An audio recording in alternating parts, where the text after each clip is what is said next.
문재인 대통령이 국회 인사청문 보고서가 채택되지 않은 김상조 공정거래위원장에게 오늘 임명장을 수여했습니다. 한시가 급한 상황에서 더 이상 조각을 늦출 수 없다는 명분이지만 야권이 반발하면서 전국이 얼어붙고 있습니다. 장덕수 기자입니다. 국회의 인사청문 보고서 채택이 무산된 지 하루 만에 문재인 대통령이 김상조 공정거래위원장에게 임명장을 수여했습니다.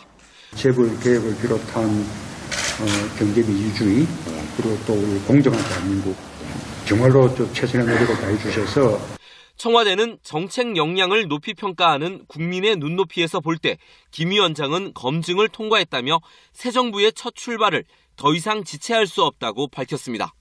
청와대는 임명에 앞서 야당 지도부에 양해를 구했다고 설명했습니다. 하지만 야권은 반발했습니다. 자유한국당과 바른정당은 문 대통령이 사실상 협치 포기를 선언했다며 강경 대응을 경고했습니다. 매우 유감스러움을 넘어 도저히 좌시할 수 없는 폭거라고 생각합니다. 협치하겠다고 말한 지 하루 만에 불통과 독선의 행태를 보였습니다. 김상조 후보자에 대해 강하게 반대하지 않았던 국민의당은 유감을 표명하면서도 여야 모두 협치의 계기로 삼아야 한다며 한 발 물러섰습니다.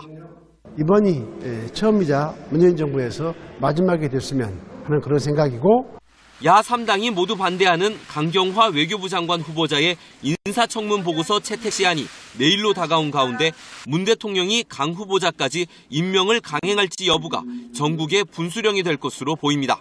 KBS 뉴스 장덕수입니다.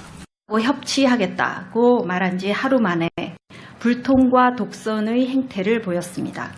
김상조 후보자에 대해 강하게 반대하지 않았던 국민의당은 유감을 표명하면서도 여야 모두 협치의 계기로 삼아야 한다며 한 발 물러섰습니다.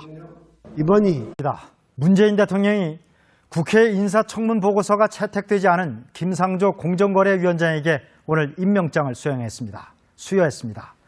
한시가 급한 상황에서 더 이상 조각을 늦출 수 없다는 명분이지만 야권이 반발하면서 전국이 얼어붙고 있습니다. 장덕수 기자입니다. 국회의 인사청문 보고서 채택이 무산된 지 하루 만에 문재인 대통령이 김상조 공정거래위원장에게 임명장을 수여했습니다. 재벌 개혁을 비롯한 경제 민주주의 그리고 또 우리 공정한 대한민국을 구했다고 설명했습니다. 하지만 야권은 반발했습니다. 자유한국당과 바른정당은 문 대통령이 사실상 협치 포기를 선언했다며 강경 대응을 경고했습니다. 매우 유감스러움을 넘어 도저히 좌시할 수 없는 폭거라고 생각합니다. 정말로 좀 최선의 노력을 다해 주셔서 청와대는 정책 역량을 높이 평가하는 국민의 눈높이에서 볼 때 김 위원장은 검증을 통과했다며 새 정부의 첫 출발을 더 이상 지체할 수 없다고 밝혔습니다. 청와대는 임명에 앞서 야당 지도부에 양해를